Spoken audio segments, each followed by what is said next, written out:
Hoy tenemos el testimonio de Juan Francisco Rodríguez, ¿vale? Él está basado en Cartagena de India, Colombia. Él es em, graduado de matemáticas y tiene magíster, maestría y doctorado en teología. Da clase en el Seminario Provincial de Cartagena y también lleva el centro espiritual de la Compañía de Jesús en Colombia de Cartagena de India, Villa Claver. Ligado a esto, lleva también una asociación que es Silencio Espiritualidad. Y el por qué lo está escogido, una persona lo vaya a notar que es bastante ignaciana. Y dentro de lo que es acompañamiento espiritual en Colombia y también de la oración contemplativa de Yalix, también una persona también referente en Colombia, ¿vale?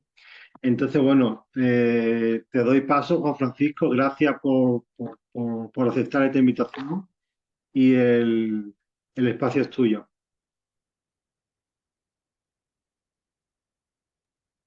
Vale, Álvaro, pues muchas gracias a ti y a los que están involucrados con esto por la invitación y sobre todo por el esfuerzo que hacen para seguir las tareas de la divulgación del- de la experiencia ignaciana. Y bueno, pues les cuento un poco. Me ha dicho Álvaro, pregunté qué estaban buscando con este y me dijo, no, cuenta la historia de cómo de dónde están y cómo llegaron hasta ahí, ¿no? Hoy está aquí también Daisy, que tiene ahí justo la cámara prendida. Daisy es mi esposa y esta ha sido pues una travesía de pareja. Vivimos en esta casa.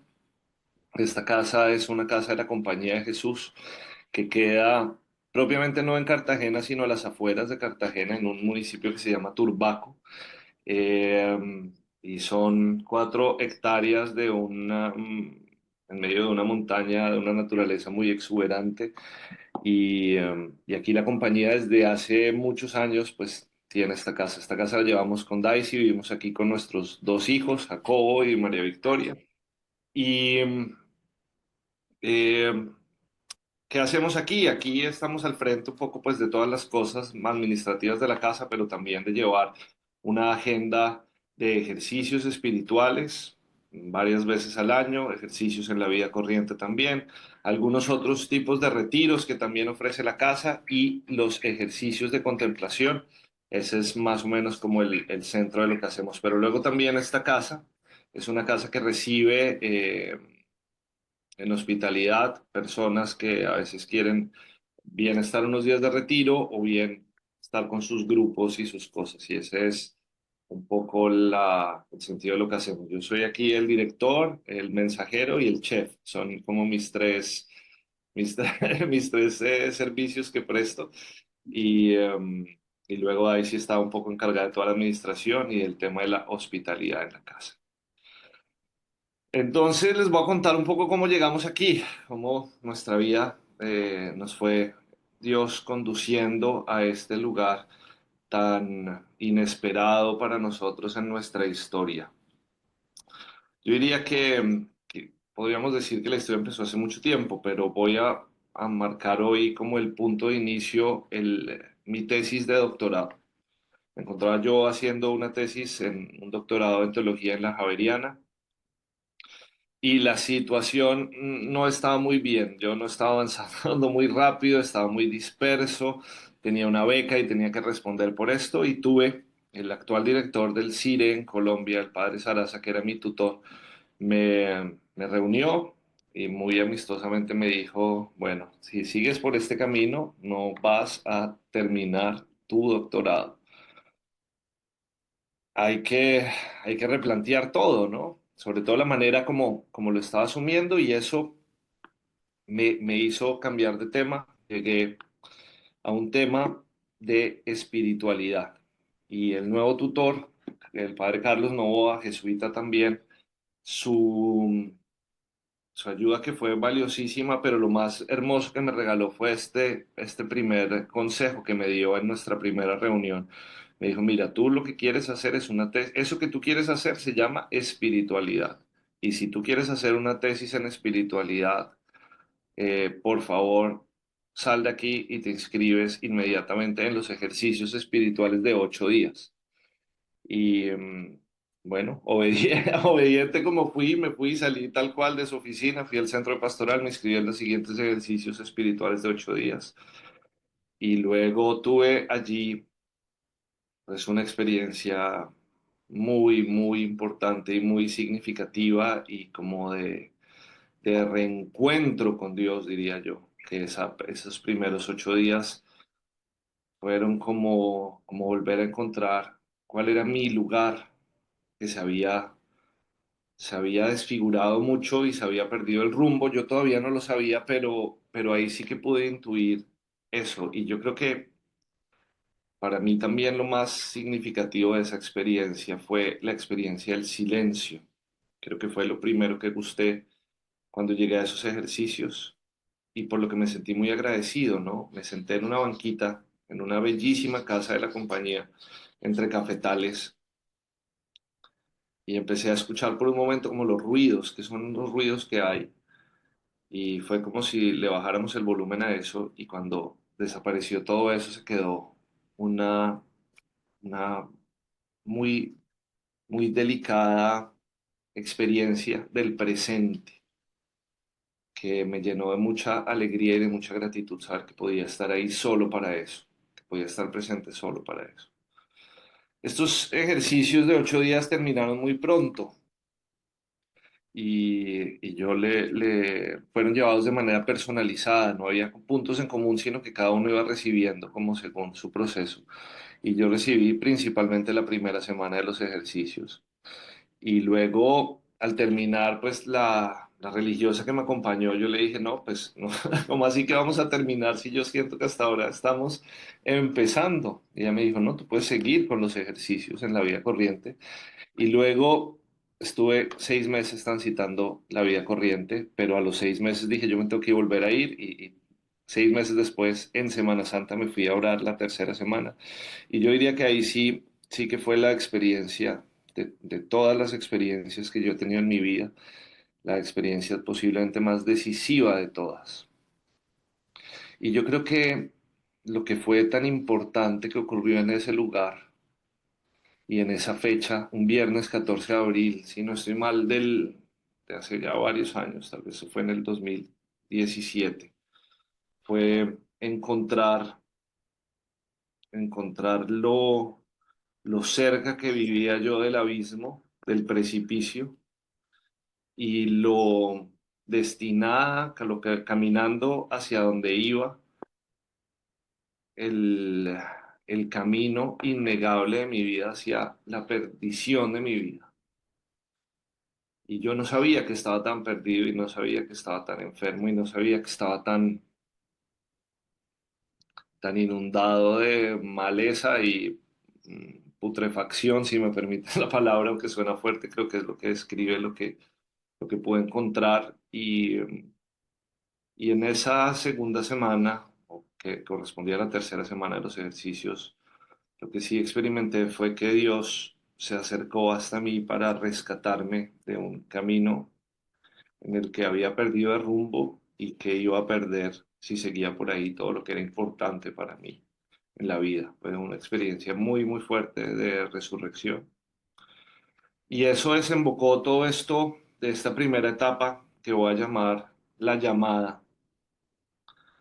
Desembocó en la otra experiencia que fue muy decisiva para que termináramos aquí y fue con Daisy nos encontrábamos en un paseo de amigos, no en un retiro, no en una actividad en la iglesia, no en un paseo en la naturaleza y nos fuimos a estar como los dos caminar un poco juntos y tuvimos una vivencia muy particular en ese momento de la muerte, no causada por una circunstancia en la que hubiésemos estado en peligro o algo de este estilo, sino en la línea de lo que Ignacio llamará el conocimiento interno de la muerte.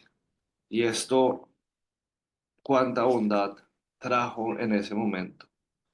Los dos íbamos conversando y tuvimos una experiencia en simultáneo, juntos, en la que conocimos que nos íbamos a morir, que muriéramos, cuando nos muriéramos, esa muerte iba a ser relativamente pronto, así tuviésemos una vida muy larga. Y delante de esa certeza de la muerte cayeron en nuestros ojos como las escamas o el falso oro, las falsas riquezas del mundo y nos dimos cuenta que estábamos un poquito queriendo jugar en dos lógicas, en la lógica del Evangelio por una parte, pero también en la lógica del mundo, sirviendo a dos señores, queriendo jugar con el Evangelio, pero queriendo tener un apartamento bonito, un mejor carro, una tan, que el trabajo, que los proyectos, como una serie de aspiraciones que no eran más que oropel, ¿sí? Que brillaban, pero no eran, no estaban hechas de nada más que de latón y de estorbo y de lastre y de peso para la vida. Y tuvimos ahí como la certidumbre muy grande que teníamos que dejarlo todo. Yo creo que esa fue como la gran primera emoción, dejarlo todo. Y dejarlo todo en una connotación, yo creo que fue una invitación a la pobreza, diría yo, la primera invitación. Y seguido de eso, que trajo cuánta alegría y libertad poder decir, sí, está bien, todo. La, una certidumbre muy grande de que esto era lo que teníamos que hacer, estar en una casa de espiritualidad acompañando ejercicios. O sea, ¿cómo decirlo? Fue sencillamente así, con esa claridad que lo vimos y con la certidumbre, y yo particularmente lo experimenté. Yo nunca había pensado en esto. Jamás se me había ocurrido, este no era el plan de mi vida. Cuando la gente nos ha dicho algunas veces, oh, qué bonito que cumplieron sus sueños. Yo digo, no, estos no eran mis sueños era un televisor más grande y un BMW. Sí, esto no hacía parte de lo que yo estaba aspirando en mi vida. Pero cuando llegó, fue como una pieza del rompecabezas que faltaba y que puso todo en su lugar. Y fue tan clara esta experiencia que yo la identifico con esto que Ignacio llama el primer tiempo de elección, sin dudar ni poder dudar, sin dudar ni poder dudar. Que al regresar, esto fue un sábado, y al regresar, teníamos un almuerzo familiar en la casa de mi mamá, estaba el primo de Daisy, que es sacerdote, iba a ir a visitarnos ese día, y nosotros llegamos a contarles a todos que esto nos había pasado y que esto era lo que íbamos a hacer, que íbamos a dejarlo todo y que nos íbamos a dedicar a los ejercicios espirituales en el campo.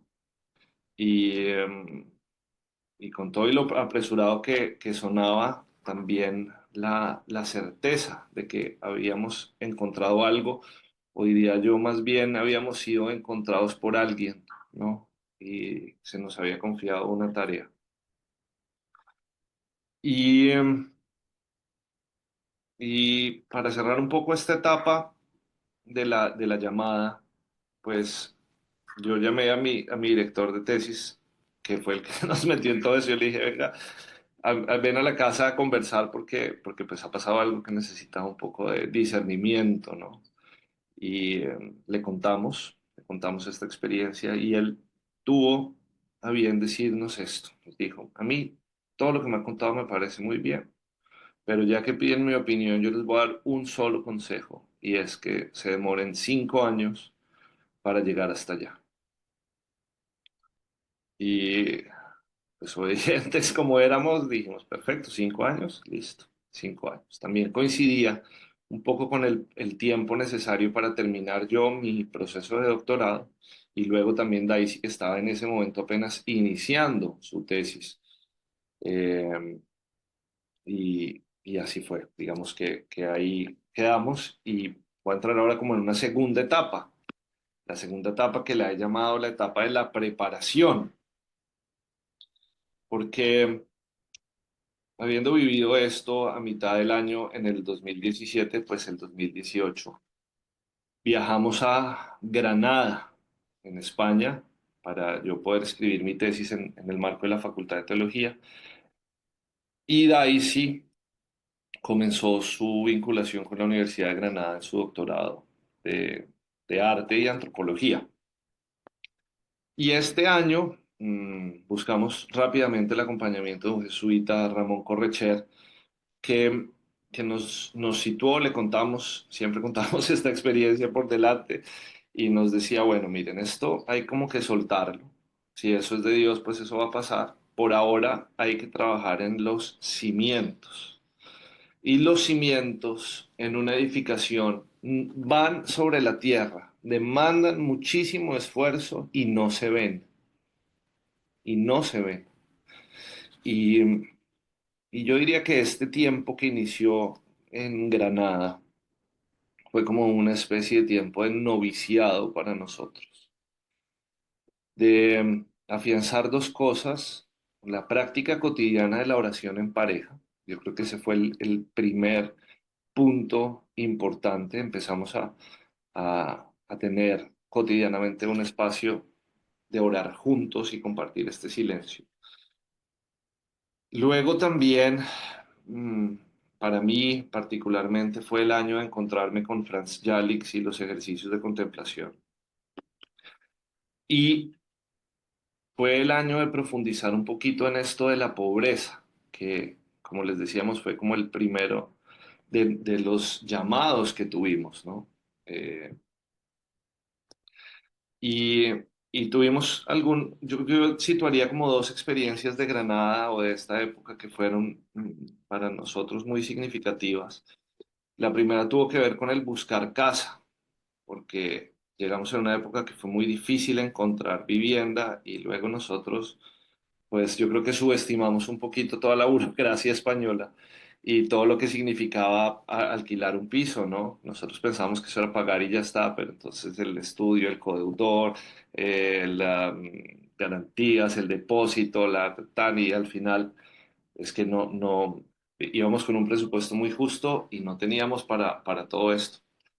Y recuerdo caminando yo hacia la universidad preocupado, ya teníamos a Jacobo, estábamos, digamos, los dos con Jacobo, y,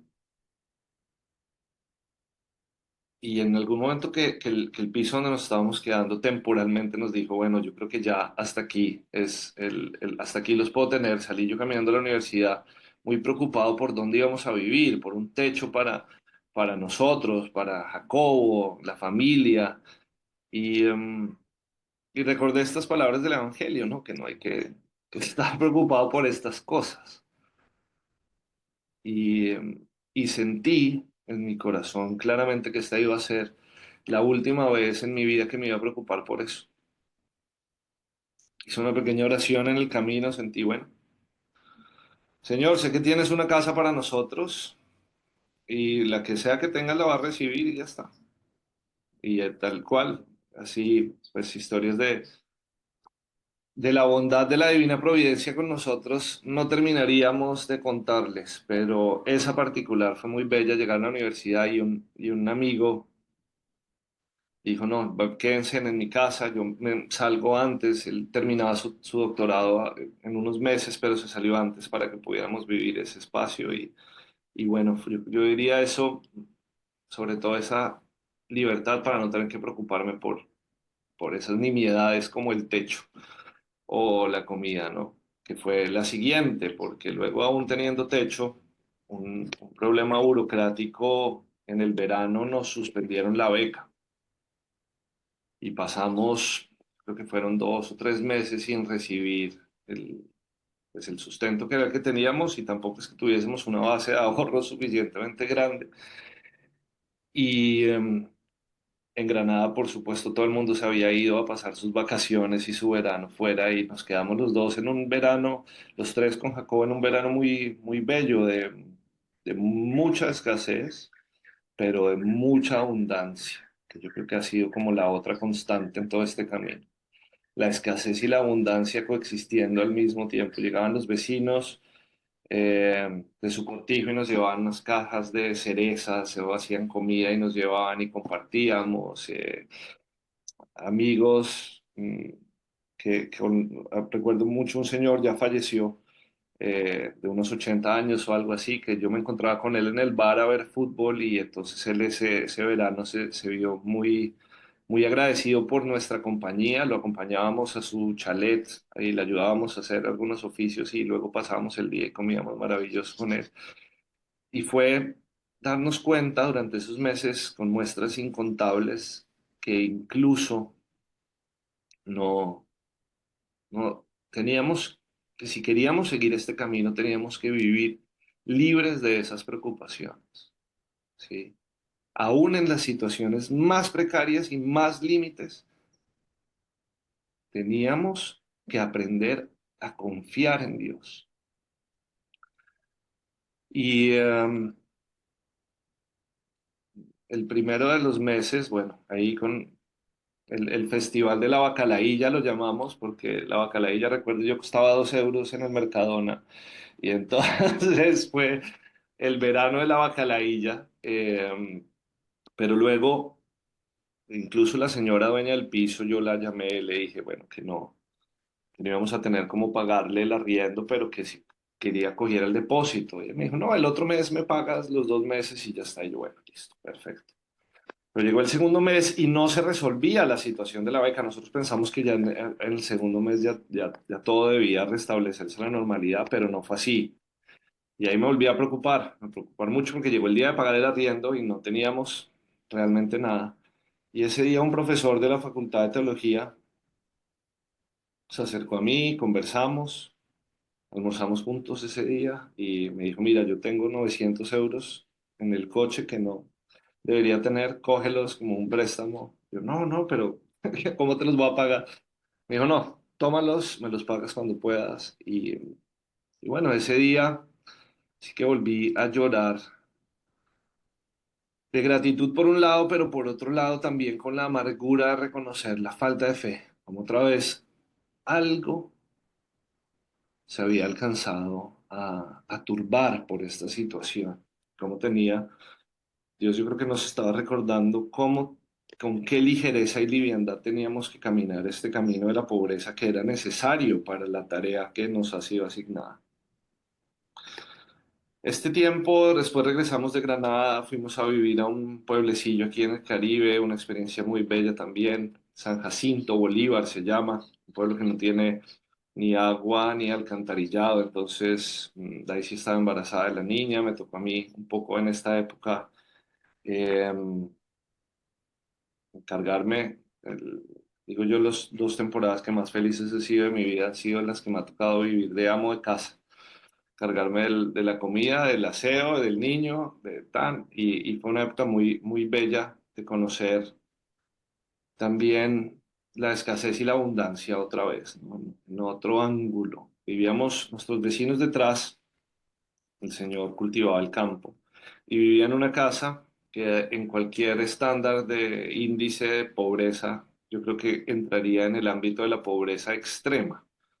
Me acuerdo que no tenía piso la casa, sino porque una parte de la casa tenía pisos de tierra, pero había a la vez una gran abundancia en esa mesa. Como disfrutaba yo, y le comprábamos los aguacates en las tardes cuando llegaba él de trabajar.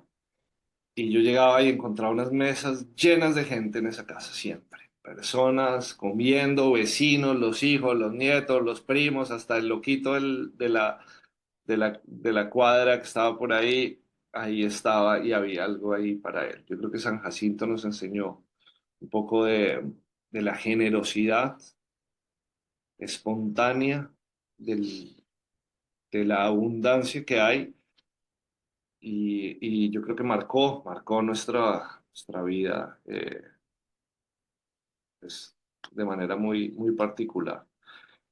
Regresamos hacia las cercanías de Bogotá y durante este tiempo muchas personas nos preguntaban, pero ¿cómo es eso que ustedes van a hacer? ¿Cómo así una casa de retiros? ¿Pero van a comprar? Eso vale un montón, van a comprar tierra, van a construir, ¿qué van a hacer? ¿De dónde está ese dinero? ¿Dónde está la plata? Y luego nosotros, bueno, decíamos, no, ni idea, realmente es la verdad, ¿qué podíamos responder? No sé, pero ¿cuándo y dónde? No, no sé, ¿no? Una pregunta un poco difícil para la familia cuando quieren de poder enterarse y saber y creen que de pronto es que estamos escondiendo como los planes o algo, pero es que sencillamente era eso, sencillamente estábamos esperando, sencillamente nos estábamos preparando. Fue esta la época de preparación también donde empezamos, dimos nuestros primeros ejercicios espirituales y los dimos aquí en Villa Claver. porque encontrándonos ahí cerca en San Jacinto, pues decidimos empezar y el Señor nos trajo a esta casa. Así se fue cultivando la espera y finalmente mm, nos disponíamos a regresar a España. Daisy tenía que terminar la última etapa de su doctorado, de su tesis, y estábamos aquí en Villa Claver dando unos ejercicios. Usábamos la casa, pero apenas como huéspedes, ¿no? Como usuarios, no la habitábamos ni nada. Y, y fue cuando el director del CIRE vino a visitarnos, nos vio en la casa y fue él quien primero lo planteó. Dije, bueno, por qué no se vienen ustedes aquí? ¿Por qué no asumen ustedes esta casa? Y luego, pues, llevábamos 4 años desde aquel momento, exactamente. Ya íbamos estando listos y fue, yo creo que la pregunta más fácil de responder que nos han hecho en la vida. ¿Ustedes se vendrían a esta casa? Pues veía el paraíso y la tierra prometida y me parecía una respuesta absolutamente obvia decir, claro que sí. Igual lo discernimos, lo pensamos, lo miramos por todos los ángulos, igual dijimos que sí. Pero que no estábamos listos, que necesitábamos un año que ahí terminara su doctorado y que en un año veníamos y podíamos asumir la casa con libertad. Y aquí recuerdo a Santa Laura, ¿no? Que siempre, cada vez que yo soy un gran promotor de su lectura porque me parece que su autobiografía, sobre todo la edición que editó la Universidad Javeriana, es uno de los textos más fantásticos jamás escritos, yo creo que en América Latina y en la historia de la Iglesia, ¿no? Eh, Cuando ella tiene clara su misión con los indígenas y en la frontera, hay un sacerdote que le dice, ay, hermanita, usted no se da cuenta que eso que usted quiere hacer necesita millones, se necesitan son millones. Y ella le responde, yo sé que se necesitan millones, padre, pero no le corresponde a Dios decirme a mí de dónde los va a sacar. Él ya los tiene, no tiene el por qué rendirme cuentas a mí de dónde los va a sacar. Y yo creo que esa fue como cuando leímos esto y mientras en este tiempo de espera y de preparación, algo que nos sostuvo y era lo que podíamos responder a quienes querían saber si es que íbamos a construir una casa, si es que íbamos a comprar una casa, si es que, bueno, no sabemos. Dios la tendrá en alguna parte, tendremos que encontrarla. Y luego cuando llegó, pues eso desató con muchísima ilusión, ¿no? Pudimos irnos nuevamente a Granada. Fue un tiempo de preparación, Daisy terminando su tesis y yo nuevamente a cargo del hogar, pero también aprovechando este tiempo único para hacer un retiro muy prolongado, ¿no? Quería yo ya, sentía que necesitaba profundizar un poco más y que la vida, el Señor nos estaba regalando este tiempo para eso. Así que yo entré en un retiro largo de esos 9 meses, combinando esto con las tareas del hogar. Daisy terminó su tesis. Fue como la última preparación, los últimos detalles de cómo, bajo qué figura jurídica íbamos nosotros a asumir Villa Claver. Dejamos en Granada, cuando regresamos, todas nuestras ropas de tierra fría como para regresar a Bogotá, seguros que veníamos a Cartagena. Y tal vez en la última conversación que tuvimos en ese momento con el santuario con respecto a este lugar, ellos nos dijeron, miren, la verdad es que en este momento se está discerniendo si se vende o no se vende la casa. Y es una decisión que va a tomar el provincial. Entonces tenemos todavía el horizonte que puede ser que todo esto que hemos hablado no se concrete porque se venda la casa. Y llegamos a Bogotá y ese fin de semana el provincial vino a Cartagena y esa fue la noticia que nos recibió en Colombia, que se vendía Villa Claver, que el provincial después de un tiempo de discernimiento, de años de discernimiento, de consulta, de todo, consideraba que lo mejor en ese momento era vender la casa.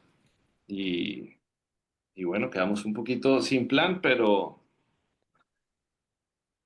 también aprendiendo con eso a crecer en indiferencia y en fe, a saber que si Dios nos iba a traer a algún lugar, pues él mismo tendría que, que buscarlo, que esto no era algo que nosotros nos habíamos inventado y que esto iba a ocurrir en uno o en otro escenario. Entonces, eh,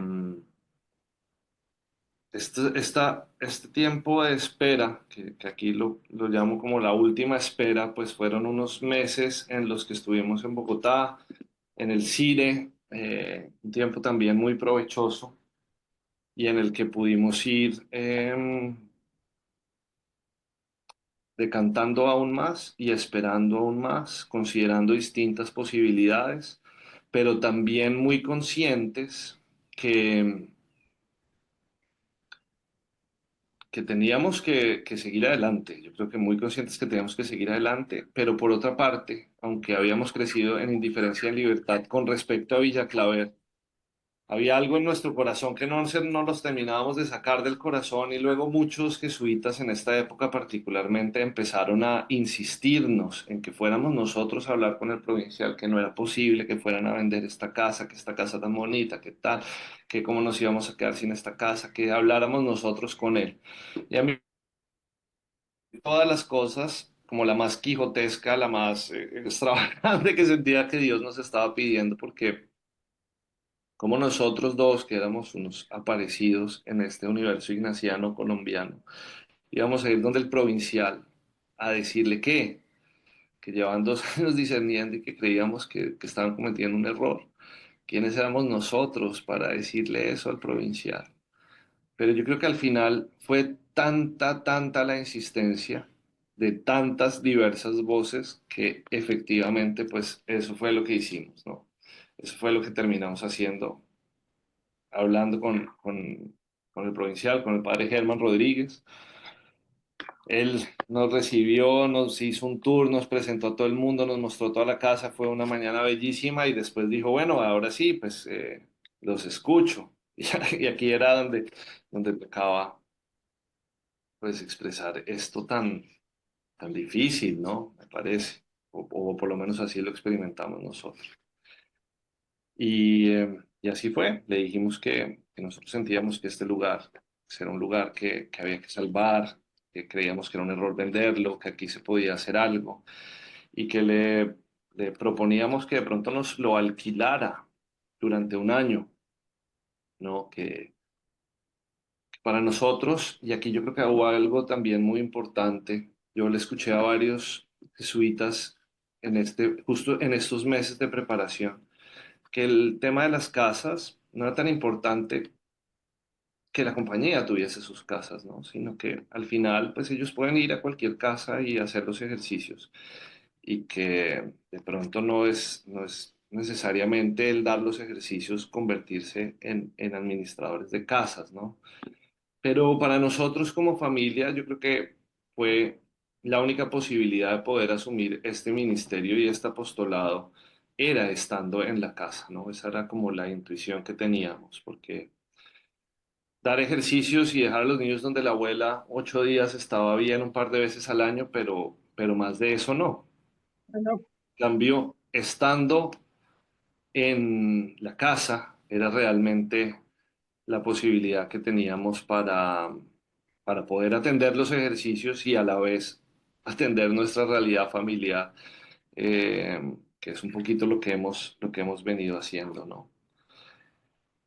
El provincial dijo que sí, y yo creo que eso nos ha ubicado de cómo la historia de Villa Claver es también de alguna manera la historia de la higuera estéril del Evangelio, donde el dueño del terreno dice, eh, yo creo que quiten esa higuera, ¿no? Que eso no dio fruto. Y luego el administrador le dice, no, espérese un momentico, déjeme, yo la abono un poco. Y deme un año a ver qué pasa. Y así fue tal cual como llegamos aquí. El primer año fue el año de la hipótesis, de probar la hipótesis si lo que habíamos pensado era, si lo que habíamos sentido era, pero también de alguna manera un año de la confirmación. La primera cosa yo creo que construimos así con nuestras manos aquí en Villa Claver fue una compostera para hacer abono, porque eso significaba de acuerdo a esta parábola de la higuera estéril, también lo que era nuestra responsabilidad aquí, abonar este terreno. Eso era lo que nosotros habíamos venido a hacer. Ese año también, diría yo, este primer año de Villa Claver fue un año de muchísimos contrastes,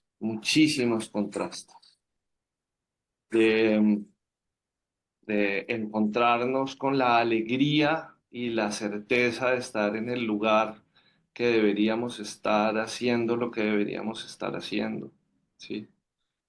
Y eso pues con mucha alegría y luego también con señales y presencias de Dios, sobre todo de la compañía, apoyo, respaldo en momentos difíciles, los testimonios de la gente que venía a hacer ejercicios en la casa, el ver a nuestros hijos crecer en este espacio, pero también un año pues económicamente muy apretado, muy difícil, sí, muy siempre en el límite de la supervivencia. Y aquí fue conocer, y yo les comparto como en esta invitación a la pobreza, otra mayor profundidad que Dios nos estaba mostrando. Poner mi vida y la vida de Daisy, poner la suya y poner así la nuestra, e incluso la de nuestros hijos en el espíritu de este voto de pobreza, era algo que ya pues habíamos experimentado y teníamos resuelto. Pero luego aquí se añadió la responsabilidad más, ¿no? Era aquí, no fue estar atrasados en el colegio lo que generó preocupación, sino vernos en algunos momentos con algunas dificultades, incluso para pagar la nómina, los empleados que nos están colaborando y que nos ayudan. Recuerdo septiembre de nuestro primer año aquí, que nos cancelaron los 3 o 4 grupos que venían, era el único mes que no había una actividad nuestra y se aproximaba el final de mes, no habíamos pagado la luz, estamos en el verdadero límite de la supervivencia. Y en ese momento llegaron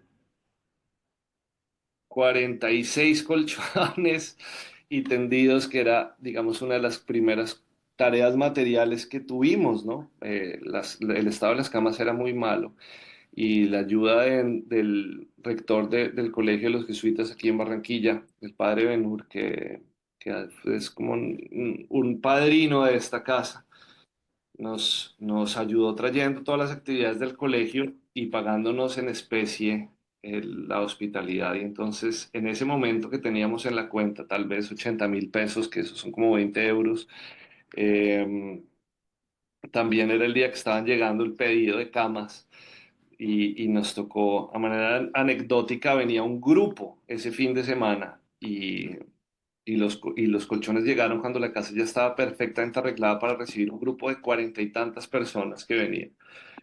Y el viernes a las 3 de la tarde llegó el camión sin previo aviso con los colchones y eso fue pues toda una travesía montar eso, ¿no? Y otra vez esas paradojas que por una parte eran confirmaciones de Dios, de ánimo para que siguiéramos adelante, y por otra, esa abundancia de camas nuevas, colchones nuevos, tendidos nuevos, y por otra parte, pues también la incertidumbre más próxima de cómo íbamos a resolver los gastos más básicos. Y ahí digo yo que fue posiblemente para mí eso lo más difícil del año, que ya no era cargar solo con la pobreza nuestra como hogar, sino con una responsabilidad frente a otros. Y aquí fue donde empezó a llegar esta pregunta: ¿dónde termina la fe y empieza la locura? ¿En qué momento será que fue que me volví loco estar aquí tan tranquilo viendo el atardecer, sabiendo que pasado mañana tenemos que pagar la luz o no la cortan y estar un poquito en paz? ¿Es eso locura o es eso creer en Dios? Y esto realmente fue bien difícil, fue bien intenso. Yo creo que de nuestro proceso durante el primer año de estar en Villa Claver, ¿qué momento será que esto ¿Será que esto ya estoy siendo irresponsable y me volví, fue loco? ¿O es esto lo que significa creer en lo que Dios nos ha mostrado y nos ha pedido? Y así historias de la divina providencia llegando en los momentos menos pensados, de los lugares menos esperados, de, de ver cómo fuimos cerrando el año, sobreviviendo el año y conservándonos de pie, ¿no? Que yo creo que era el reto, permanecer, permanecer de pie, como el Señor le dijo a Elías, ¿no? Quédate ahí paradito. Y luego después vienen todos estos fenómenos extraordinarios. Entonces esa instrucción de permanecer uno ahí paradito y quietecito resulta que puede ser más complejo de lo que originalmente lo habíamos pensado, ¿no? Pero al terminar el primer año, al evaluarlo con el padre provincial, al renovar nuestro contrato por 3 años adicionales, fueron los espaldarazos de Dios como, bueno, todavía estás, todavía dudas, todavía hay manto de duda. Y fue como decir, bueno, pues sí, Señor, ¿no? Ciertamente tú nos has traído hasta acá. Tú nos mostraste esto y nos trajiste hasta aquí y aquí nos has sostenido. Pues definitivamente no hay que volver a preocuparnos ya por nada más.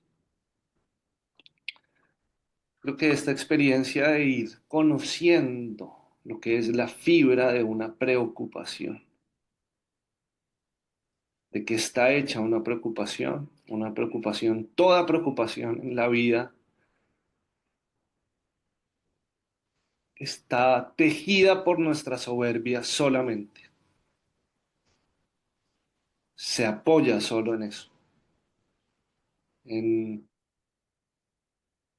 en olvidar en manos de quién está nuestra vida, ¿no? Hace poco tuve una conversación muy incómoda. De estas me ha tocado varias, algunas en la familia, algunos amigos o cosas que se preocupan, que esta lógica pues desafía la lógica y les parece que estamos un poco locos y dementes por esta manera de vivir y que incluso podría ser irresponsable. Y una persona también aquí un hombre con muy buena intención en su corazón. eh, en un encuentro de las obras de la compañía se me acercaba y me decía, no, pero es que esto no puede ser, Juan Francisco, no puede ser, ustedes, es que, ¿qué es eso de vivir así de la divina providencia? No, no, no, no, no, tú eres, me dijo, tú eres para tus hijos la divina providencia.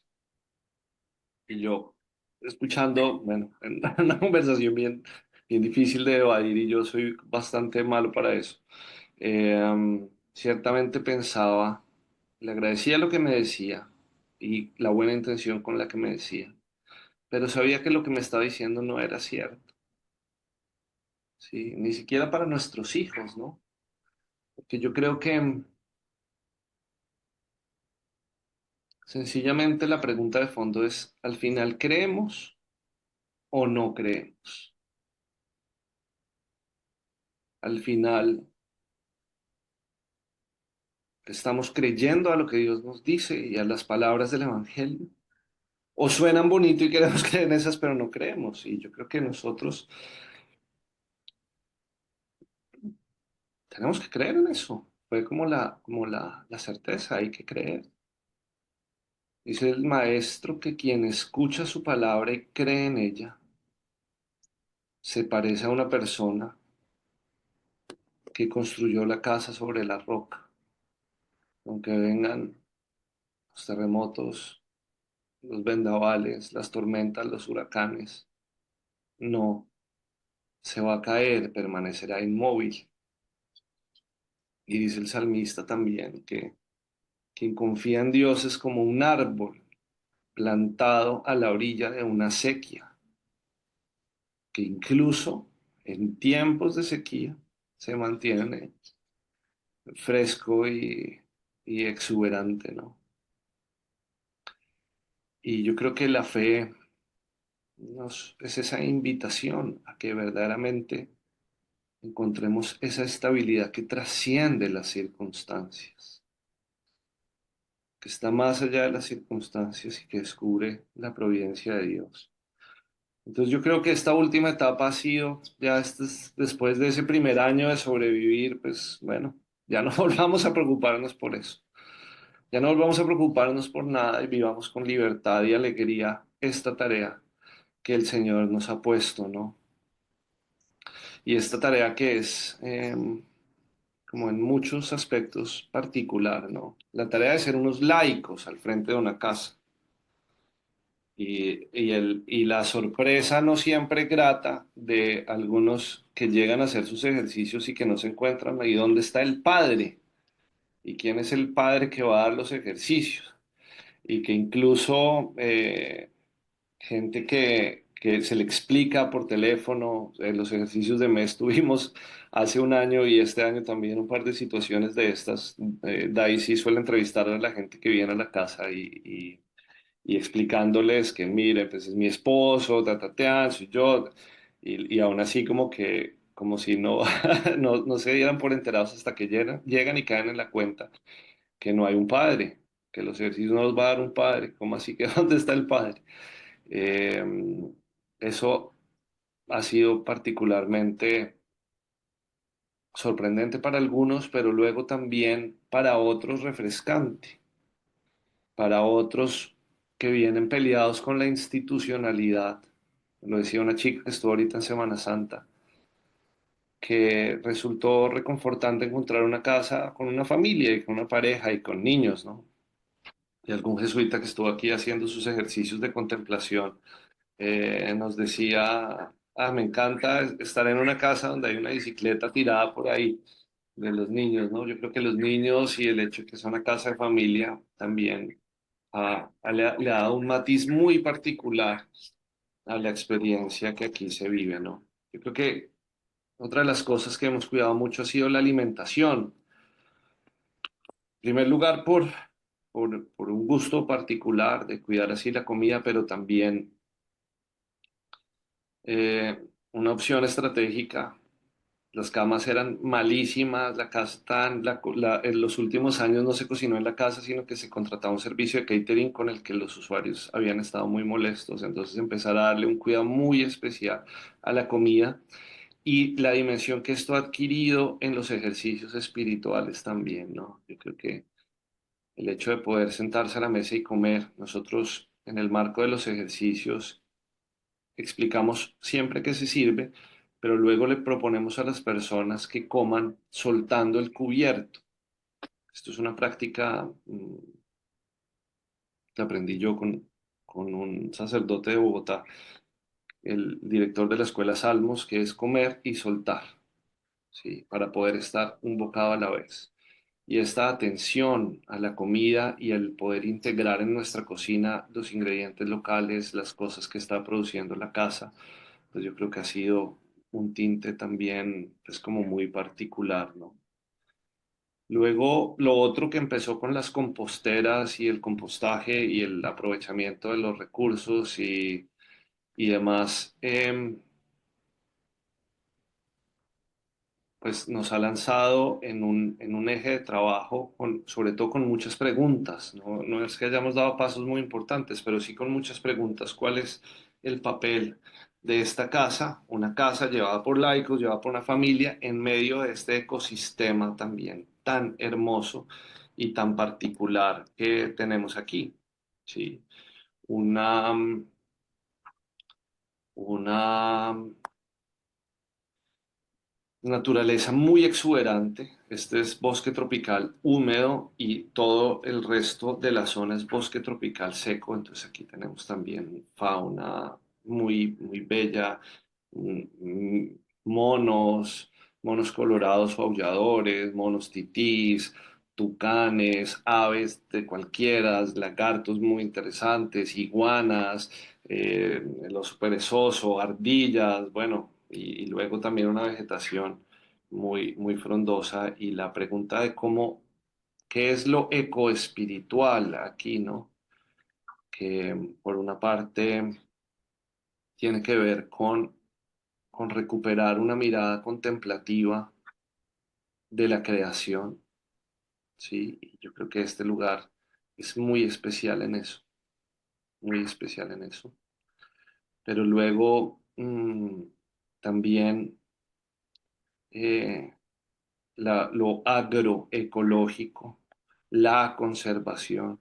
Y ahora el siguiente paso en el que estamos es en un proyecto de arborización o de rearborización que está adelantando la Compañía de Jesús con todas sus obras bajo el liderazgo de la Javeriana en Cali y el padre Joe Aguilar que está al frente de eso. Entonces también puede ser el papel de Villa Claver en ese proceso como vivero de estos árboles, también en la conservación de este ecosistema y así es. Como otro punto en el que toda la compañía con sus preferencias apostólicas, el plan aquí también de la provincia, pues dándole un lugar a la ecología integral como parte de la propuesta. Y bueno, pues esto ha sido así, abuelo de pájaro, la historia de qué estamos haciendo y cómo llegamos aquí. Una historia, pues para nosotros muy bella, ¿no? Es curioso, olvidé contarles una cosa así, a manera de anécdota, el día que llegamos a la casa, porque luego después de 5 años y medio, que fue lo que esperamos, entonces ahí esta profecía del padre Novoa resultó ser antes como una muestra de bondad de Dios, de que íbamos a tener que transitar un terreno de mucha incertidumbre, pero tuvimos como un marco temporal en el cual pudimos esperar 5 años y medio, ¿sí? Pero el día que llegamos, después de esperarlo mucho, la llegada fue muy difícil. La persona que en ese momento estaba aquí encargada de cuidar la casa no estaba para abrirnos la puerta, le dejaron las llaves a un vecino, llegamos en la noche y no había luz, no había gas, no había agua, nos entregaron un paquete de llaves como con 90 llaves y nos dijeron, bueno, aquí está todo, bienvenidos. Y luego, qué curiosa paradoja, ¿no? Todo ese momento que habíamos esperado, como con tanto romanticismo, yo pensé que íbamos a llegar, íbamos a besar el lugar y que esto, mejor dicho, íbamos a estar en el éxtasis y en el gozo espiritual. Y fue muy difícil entrar a la casa, duramos horas, los niños allá afuera, ya dormidos, bueno, cosas como muy particulares. Por último, con esto ya termino.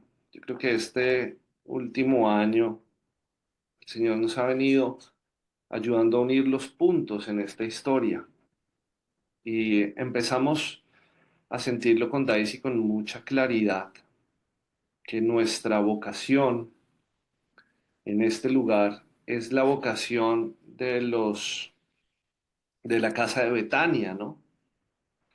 Por una parte, la vocación de Marta, que Marta a veces es un poquito denostada por una hermenéutica superficial, que solo ven ella que está muy preocupada y que ya no, pero yo creo que ella está haciendo pues algo importante que es atender a los que han venido a encontrarse con el Señor.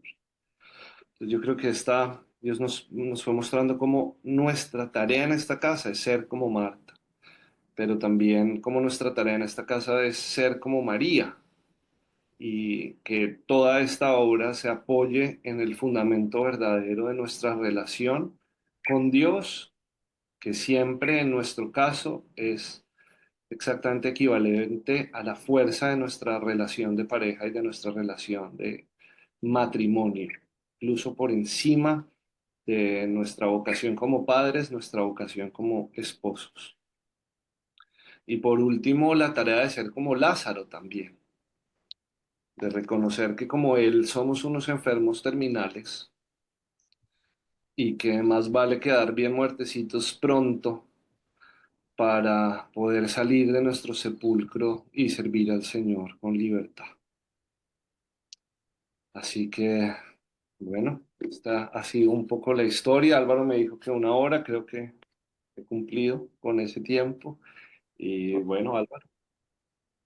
Muchas gracias, Juan Francisco. Y antes de empezar el turno de preguntas, Le gustaría bajar un tiempecillo a la voz a Daisy de la O, por si ella quisiera añadir algo, decir algo, porque es que siempre hablan los hombres, como en la iglesia. Entonces, un poco, si quiere decir algo y comentarlo para que haya un poco de su punto de vista, cómo lo ha vivido ella como mujer, como madre y como esposa, esta perspectiva también para completar, de laico y laica.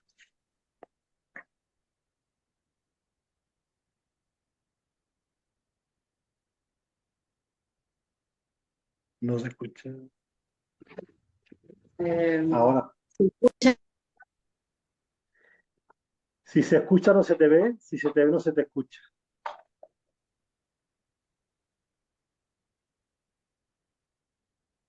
Vale.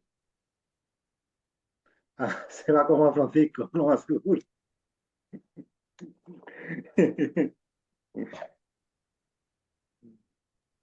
Ya vendrá seguro, no está tan lejos. No, no, no. Maravilloso testimonio, dice María Carolina.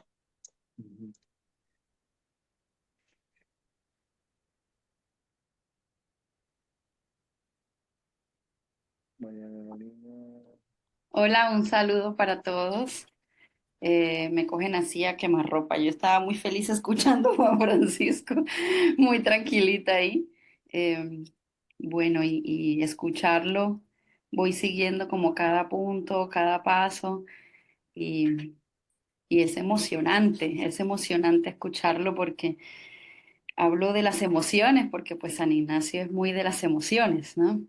Y es imposible no sentir a medida que él va avanzando y contando nuestra historia, pues voy recordando, voy haciendo memoria, pero sobre todo recordando lo grande que ha estado Dios, ¿sí?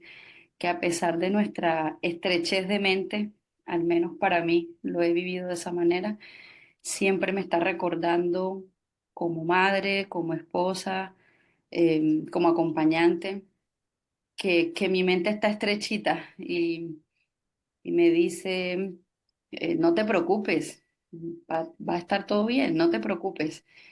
Yo cargo con lo más pesado, no tienes que cargar tú con preocupaciones y hago un eco de eso que dice Juan Francisco sobre aprender desde la preocupación acompañado de la hermana pobreza, como diría San Francisco de Asís, ¿no? La pobreza es la que nos ha llevado más a vivir la esperanza, ¿sí? Le tenemos miedo a eso, pero a medida que hemos ido dando pasos que seguramente han sido reforzados por el amor de Dios, ha sido una gran aventura ver un camino que no está, o sea, no parece. En algún momento le decía yo a Memo, siento que hoy mi abuelo era campesino, mi abuelo materno, y siento que voy como el campesino abriendo con un machete camino, pero ahí está el camino, o sea, me dicen que por ahí está, pero hay que abrir con el machete el camino. Y cuando conversaba un poco con él de eso, me decía, es así, así son los caminos muchas veces del Señor. Están ahí, nos toca trabajarlos, pero están ahí. Y yo he sentido eso. Mi experiencia ha sido que hay un camino, está ahí el camino, y hay que confiar que por ahí es, ¿sí? Ya hay otros caminos trazados, ya hay otros que han vivido otras experiencias, pero bueno, nos tocó a nosotros vivir esta y ha sido maravilloso poder aprender a confiar, poder confiar en Dios, o sea, creerle a Dios. Creo que es una de las cosas más difíciles del proceso, creer lo que nos dice, creerle en su forma de financiar las cosas, en sus finanzas. Son lógicas muy diferentes a las nuestras. Creerle, simplemente abandonarnos y creerles. Y es Él el que ha colocado, siento yo, en el corazón la certeza de un amor por Él mismo, ¿no? Aumentar el amor hacia Él, eh, practicándolo en los demás. Particularmente yo tengo un oficio aquí en la casa y es la hospitalidad, ¿sí? de manera muy simple, ¿no? Atender las camas, ver que todo esté bien, ver que todo esté limpio, ver que todo se vea bonito, como la simpleza. La simpleza tiene mucha grandeza y mucha profundidad.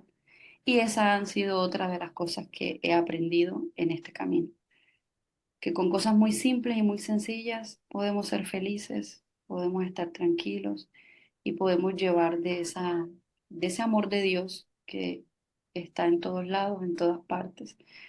La simpleza verla en Juan Francisco cocinando, también enseñando porque es un buen maestro. La simpleza verla en mis hijos jugando y, y yo sirviendo aquí en esta casa y siendo acogida también por la iglesia, siendo acogida por la compañía de Jesús, que hemos ido sintiendo esa compañía y cómo juntos también vamos comprendiendo que el movimiento del espíritu es un movimiento de libertad que no se puede frenar, nadie lo puede frenar, nadie puede tener lo que Dios quiere hacer. Y yo me siento una afortunada y soy testigo del poder de Dios. Sí, suena como raro, ¿no? Porque esto se menciona mucho. El poder de Dios, el poder de Dios. Pero sí, puede, puede y podemos creerle a pesar de nuestra estrechez y nuestra pequeñez. Sí se puede, el Señor asiste en todo.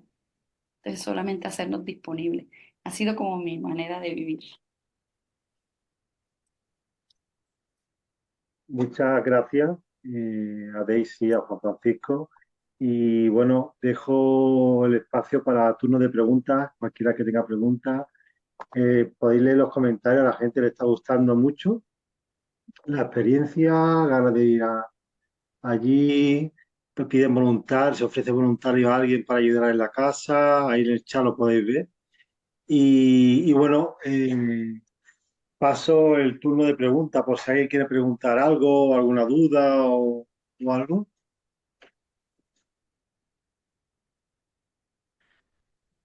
Si alguien quiere preguntar, quita el micrófono y puede poner la pregunta.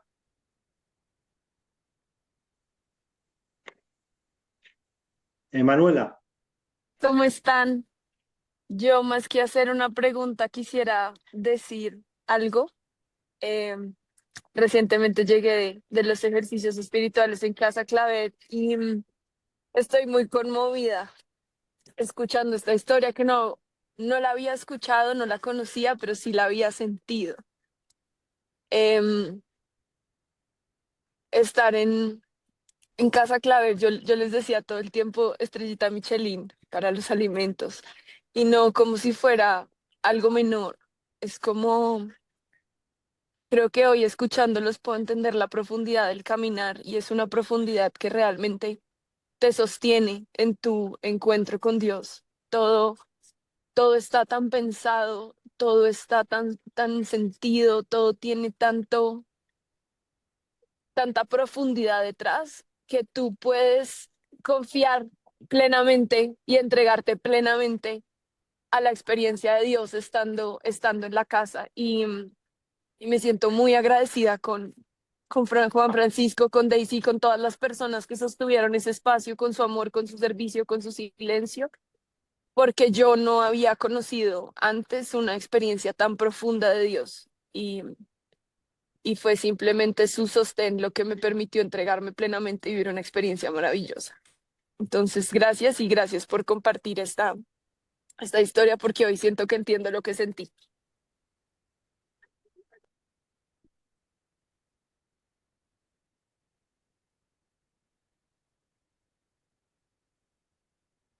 en el chat hay una pregunta que la pregunta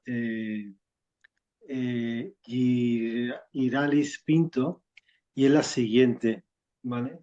Gracias por el inspirador testimonio sobre la pobreza, desde la libertad liberada, es que nos podemos entregar a vivir en confianza.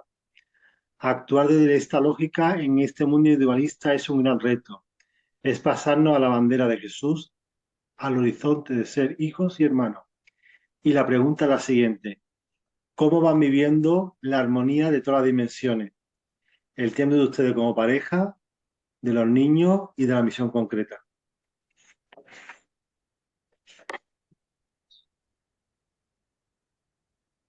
Bueno, yo creo que aprendiendo a vivir en armonía, pero yo creo que no hemos tenido ningún reto particular en ese aspecto, ¿no? Ciertamente, mm, yo creo que algo que ha sido muy importante ha sido cuidar el descanso y, y tomarse un poquito en serio como ese tercer mandamiento. Eso siempre le da como el balance correcto a la vida, ¿no? Y claro, hay momentos también, no voy a decir que todos los momentos han sido tranquilos y pacíficos, ha habido momentos de muchísimo trabajo, de semanas muy intensas, pero luego también esos picos más puntuales de intensidad se complementan con otros momentos de mayor calma y mayor tranquilidad. Entonces yo creo que ha sido un tiempo donde hemos podido estar juntos como familia, disfrutar mucho eh, de los momentos de espacio, de ir a la playa.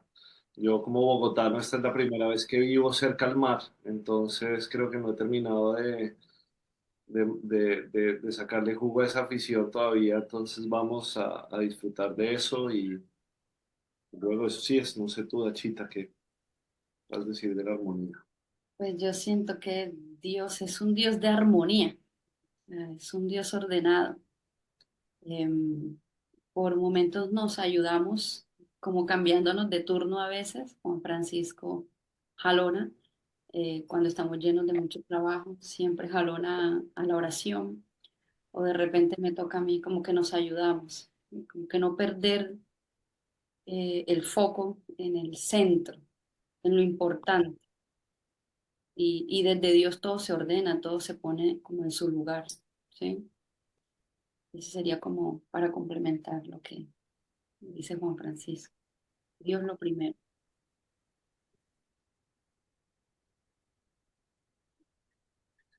Hay tres preguntas online, ¿vale? Os las pongo y ya respondéis, ¿no? Si no hay nadie. De Melis preguntaría que le gustaría conocer el centro y le gustaría saber cómo si necesitáis colaboración física. Eso de Melis. Después a Ellen pregunta que los ejercicios espirituales son presenciales. ¿Cómo vivisteis la pandemia del COVID? ¿Vale? Esa es la segunda pregunta.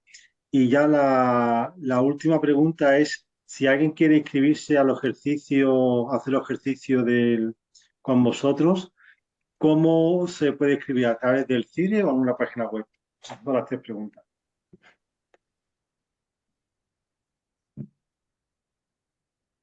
A ver. mm, La pandemia fue interesante para nosotros porque no estábamos aquí en Casa Villa Claver todavía, estábamos viviendo en una zona boscosa, en una casa muy en el campo, muy recóndita, ¿no? De hecho, mucha gente se burló de nosotros por escoger esa vivienda tan metida en la montaña y luego, ¡pum!, llegó la pandemia y Parecíamos un hotel.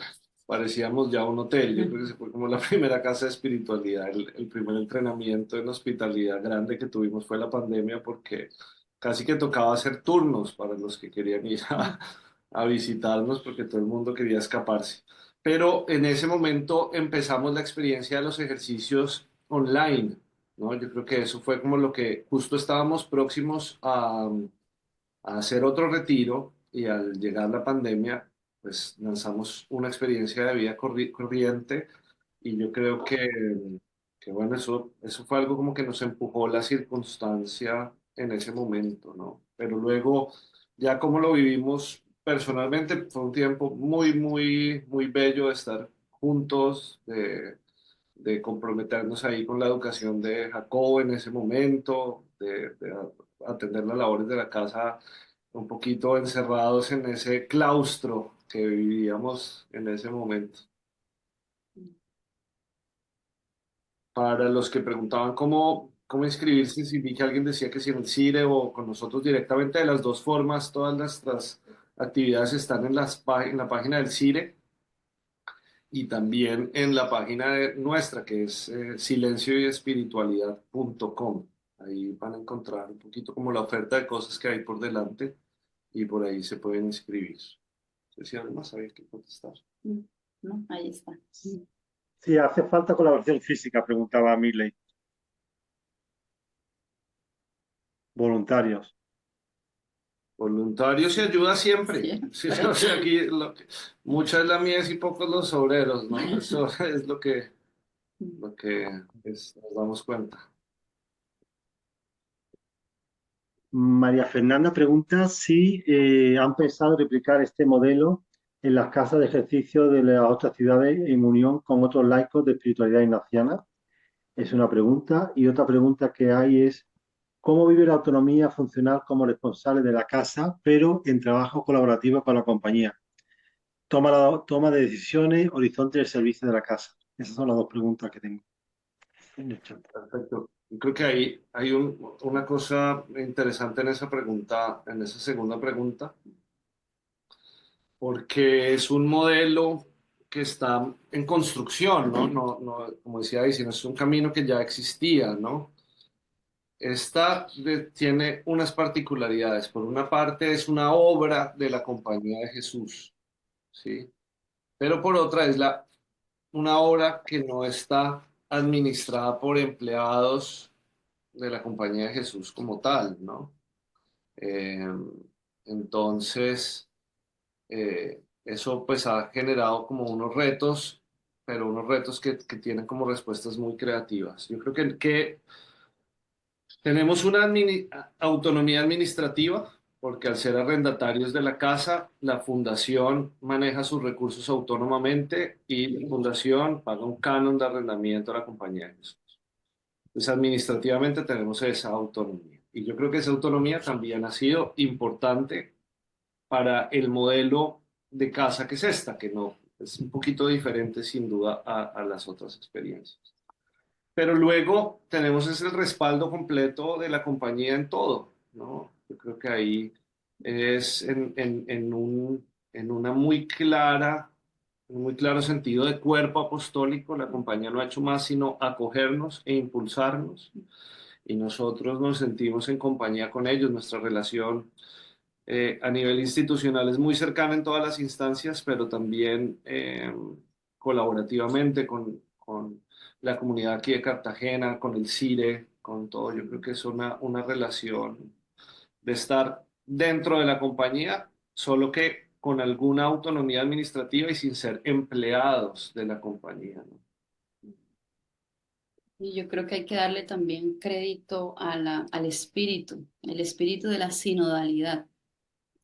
Yo siento que si miramos un poquito hacia atrás y cómo se han ido desarrollando las cosas como en términos de modelo, como preguntan, creo que es algo que se ha ido construyendo, pero es fruto de aquello que tanto nos habla o nos habló el Papa Francisco, de la sinodalidad, ¿no? Caminar juntos, construir juntos, entender un poco lo que el Espíritu quiere. Y yo creo que al lado de la Compañía de Jesús se ha hecho un trabajo maravilloso desde ese punto de vista. Por eso, pues, no nos vemos a nosotros como protagonistas o wow, qué maravillosos o qué grandes somos nosotros, ¿no? Yo cuando les decía que he sido testigo de milagros, es testigo de cómo ese espíritu de sinodalidad del que nos estaba hablando Francisco es algo muy tangible, muy real, y es un trabajo que se debe hacer conjunto, no andar uno como ruedas sueltas, sino escucharnos, entendernos y si hay disposición, disponibilidad con la misma vida, entregar la vida por esto, apostarlo sin tener mucho, el Señor hace demasiado. Entonces yo creo que ha sido como un poco eso. Y ver cómo el modelo se ha ido forjando a partir de ahí, a partir de escucharnos, de entendernos y de hablar de verdad desde el corazón. Desde Cali nos preguntaban si se ha pensado replicar esta experiencia en otras ciudades, aquí en Colombia, con laicos de espiritualidad ignaciana. Pregunta viene desde Cali. Bueno, yo creo que ahí tocará como darle un poquito de tiempo al espíritu a ver qué va generando y qué va suscitando, ¿no? Si eso sea así, mm, de alguna manera como que se irá dando, diría yo. ¿Hay alguna pregunta más? Si no, pregunto yo. Eh, Os pregunto yo, a nivel de la gente que no está en Colombia o está lejos de Cartagena, de Villa Claver, ¿qué opciones hay de hacer ejercicio o ser acompañado de manera online? Uno, ¿y qué modalidades tenéis? ¿Qué tipo de actividades online tiene para la gente?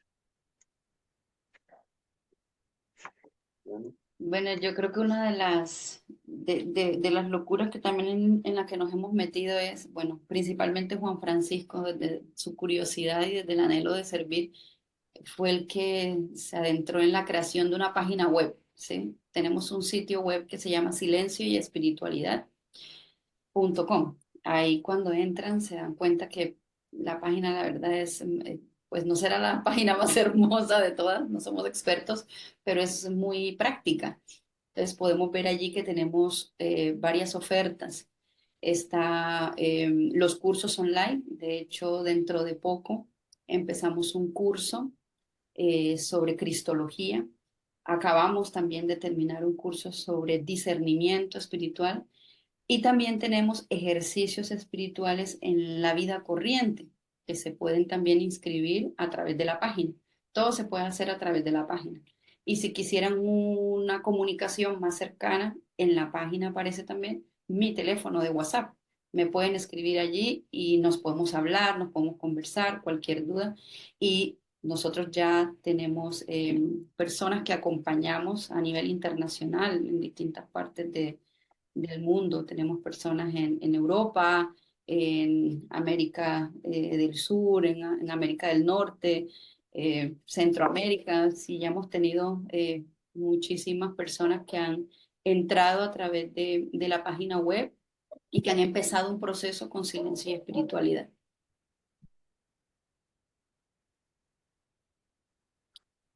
Yo recomiendo, yo he hecho el ejercicio de Yalix de la semana este año con Juan Francisco y una experiencia a nivel en Cartagena y en Barcelona bastante recomendable, fue bastante potente. ¿Alguna otra pregunta? ¿Esto lo estáis viviendo ustedes solos o formáis parte de una comunidad? Porque una cosa es que se habla mucho de la parte ignaciana también que, aunque sea una espiritualidad bastante de individuo, ¿no? Individualista, la dimensión comunitaria. ¿Cómo estáis viviendo la dimensión comunitaria ustedes? Bueno, nosotros hemos tenido la bendición de que muchas de las personas que han estado haciendo ejercicios, que hemos acompañado, que han estado acá en la casa, se han unido, hacen parte nosotros hacemos también parte de una fraternidad que lleva el nombre de la Fundación, Silencio y Espiritualidad. Y es como un círculo más cercanito de personas que quieren o que han sentido el llamado y se han sentido como cercanos a lo que nosotros hacemos. Entonces tenemos una fraternidad, ya somos varios miembros, somos ya aproximadamente como 8 miembros. Hay personas que acompañan ejercicios espirituales, pero también la experiencia de los ejercicios de contemplación de Yalix. Y han nacido precisamente de la experiencia con nosotros, de hacer ejercicios con nosotros, de ser acompañados y ahora también son acompañantes, son replicadores de la experiencia. Entonces también tenemos con ellos una vivencia cercana, comunitaria. Cuando hacemos, por ejemplo, los cursos o el primer curso de formación que nació, fue precisamente por la necesidad de una de estas personas de decir, no queremos aprender sobre esto, ¿por qué no nos hablan de esto? Y luego ya cuando se lo comunicaron a Juanfran, entonces yo dije, yo también quiero y yo también quiero, bueno, hagámoslo entonces online, que se inscriba el que quiera, y resultó volverse algo más grande y ya se inscribieron otros y así otros y otros, entonces dijimos, bueno, pues se va abriendo y ahí como que vamos entendiendo la necesidad, la sed que hay y que tenemos también, nosotros nos seguimos formando y nos seguimos acompañando también entre nosotros. Esa es nuestra manera de vivir esa comunitariedad. Muchas gracias. ¿Alguna que otra pregunta?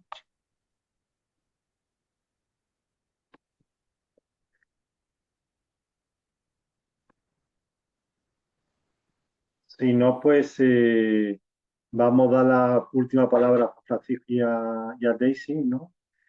Simplemente recordar que la semana que viene va a haber la última experiencia va a ser una charla de Aldo Michelis, que es miembro de la Comunidad de Acción Contemplativa de México, es uno de los facilitadores y también trabaja en una ONG con indígenas Mazahua con discapacidad en México, ¿no? Y también es acompañante.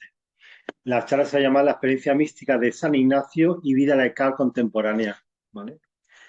Entonces, antes de esto, daros de los dos las gracias y a la gente que ha participado. Y a modo de conclusión, os cedo el micrófono para que cerréis.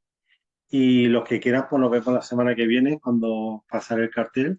Y de verdad, tanto Juan Francisco como Daisy, muchas gracias por la experiencia y damos ya el espacio para que concluyáis vosotros esta charla.